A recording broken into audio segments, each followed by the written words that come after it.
The Star, 13 minutes past 4. It is Ray Clark through until 5 o'clock this afternoon. 2 more guests. Look, they're overflowing this week because I'm going. Everybody wants to be on the programme, you see.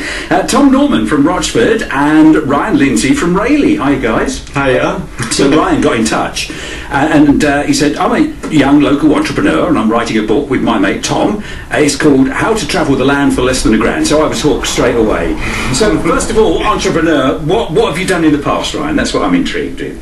So far, I started with a fruit and vegetable business, and I delivered to pubs, restaurants, bits like that, and had a fruit and veg store. Yeah.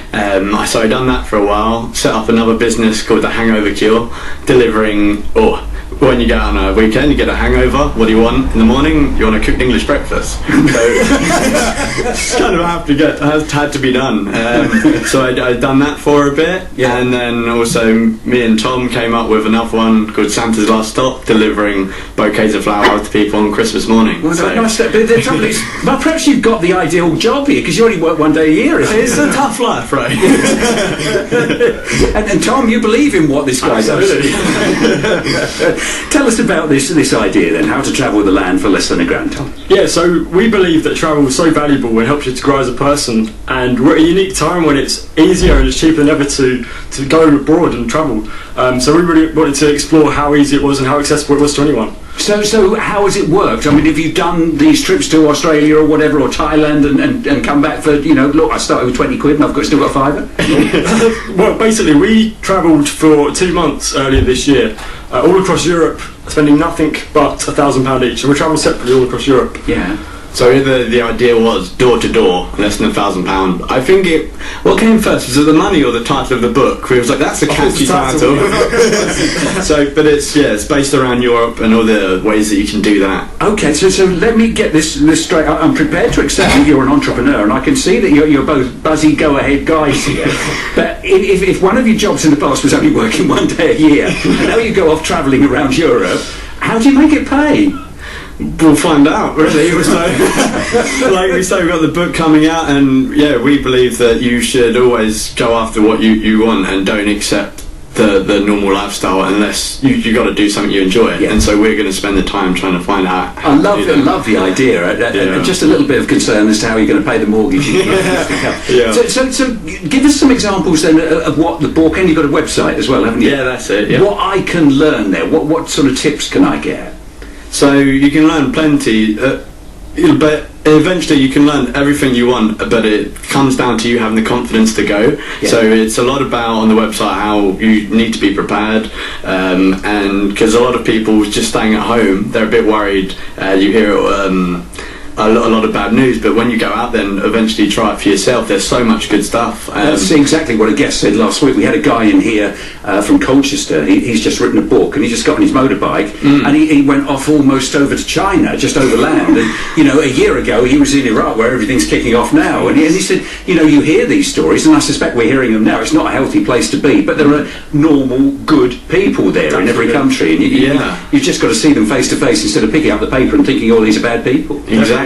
So everything that we pretty much every tip on our website and in our book will teach you how you can go around Europe for like £15 a day, and everything just escalates more of the friendliness of it. So for instance, I done couch surfing, so you sleep on someone else's couch, complete strangers, and this one guy I knew for half an hour, and then he said, I'm off to Paris for 5 days, here's my keys, left me alone in his apartment for 2.5 days because I left early, and I just gave the keys to his flatmate, but he gave me his flat completely to myself. But I can tell, I've only seen you for 5 minutes, but I know you're an upright, honest guy.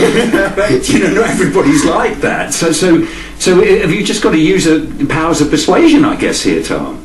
Not at all. I think people out there are just so generous, and there might be risks that you walk away with their stereo, but they see that it's worth it to go meet really great people out there. And 9 times out of 10, they'll be meeting great people from all across the world, learning about new cultures, and they think it's worth the risk. And to be honest, I think I agree. I love the idea again. I'll keep saying that, but where's payback for them? If you knocked on my door and said, "Look, we're staying in Burnham on Crouch with hyphens, and we haven't got anywhere to go, and we're trying to do it on the cheap," then I'd say, "Well, yeah, you can have the conservatory, you can keep there. There's no curtains, but don't shock the neighbours." But then, what's in it? How do you pay back? Not everything's got to be about the money. So they value friendships and just having a great time over money. So yeah, it might cost them a few pounds in electricity, but I mean, friendships are worth more than £3. Do you think this would only work with younger people? I mean, look at me, I'm pushing 60. I'm 60 on Sunday. I mean, could I start doing this sort of stuff? Many people abroad that have been doing it 60, 70. I think the oldest is maybe 80.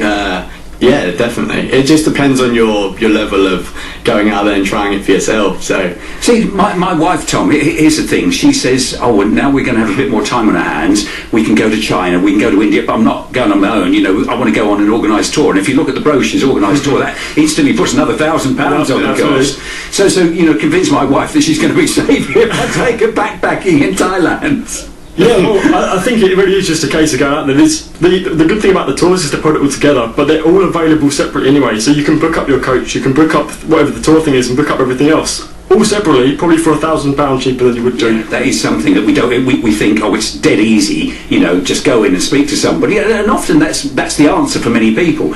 Go to a travel agent, go to a site online that's going to book it all. But yeah. I guess what you're telling me is the adventure and the money saving is if you do it all yourself and then some. Well, that's absolutely cheap. Can I get it any cheaper? That's it. And the thing is, as well, with travel agents, you wouldn't ever get the experience to go go out to a dinner party with people who from all different countries all over the world. Yeah, that's stuff you could do through couchsurfing, all these other alternative ways of doing things in Europe. Love it. So what's the name of the book is How to Travel with the Land for Less than £1,000? That's it. And is it available yet, or? Comes out on the 1st of July on Amazon, and yeah, you can get it on there on ebook or on paperback as well. Brilliant. So ideally, I mean, what we're saying here, lads, is that when mums and dads are listening this afternoon, you're saying, look, when little Jenny, little Johnny says, "I want to go on a gap year," and the mum can have some money, you say, "No, you just do what these two guys are doing. Go. Make a book about it." Yeah, you can do that all for free, basically. So brilliant. It's great. How to Travel the Land for Less than £1,000. That's Tom Norman from Rochford and Ryan Lindsay from Rayleigh. Brilliant. Thank you for coming in. Thank you for telling us a great story. Thank you for infusing. And thank you for giving me my new career, which is working one day of the year delivering flowers on Christmas Day. How cool is that? BBC Essex.